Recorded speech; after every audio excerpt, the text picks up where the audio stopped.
Chika Test Today. Tagal nang binabato ng mga bashers ang Barda Love Team ng kung ano-anong isyu. Pero nitong mga huling araw, parang sabay na silang nagbigay ng sagot, hindi sa press con, hindi sa interview, kundi sa mga video na may sariling pahiwatig. Nauna si David Licauco. Naglabas siya ng video na may background music na babaero. Mga sinasabi ng makakatinglabi at bababaero, pangalan ko sa kwento. Para sa iba, biro lang. Para sa fandom, clue. Parang sinasabi niya, hindi ako gaya ng iniisip nyo. At sa bawat frame, ramdam mo na hindi siya nagtatago, pinapakita lang niya na chill, panatag, at hindi affected sa fake news. Sumunod si Barbie Forteza.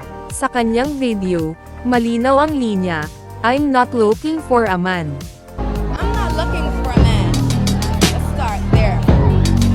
Pero ang twist, nasa lover era siya. May padlock, may tapon ng susi, at may period, ibig sabihin, finish na. Para sa fans, malinaw ang mensahe, nakalok na ang puso ni Barbie. Hindi na siya naghahanap, kasi taken na siya.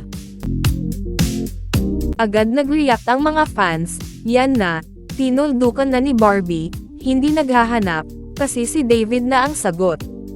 Team panatag hanggang dulo, komento ng Barda fans. Sa kilig trained eyes ng Barda believers, ang mga video ay hindi simpleng content.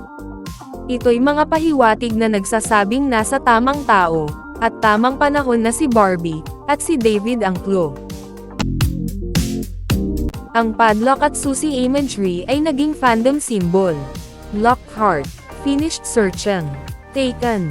At sa lover era, mas lalong lumalim ang narrative, hindi na ito tungkol sa promo o project, kundi tungkol sa tunay na koneksyon. Barda isn't just a love team. They're a story of timing, trust, and quiet magic. Sa bawat video, sa bawat pahiwatig, pinapakita nila na hindi na kailangan ng malalakas na salita para ipagtanggol ang sarili. Ang kilig at panatag na energy nila, ang tunay na sagot.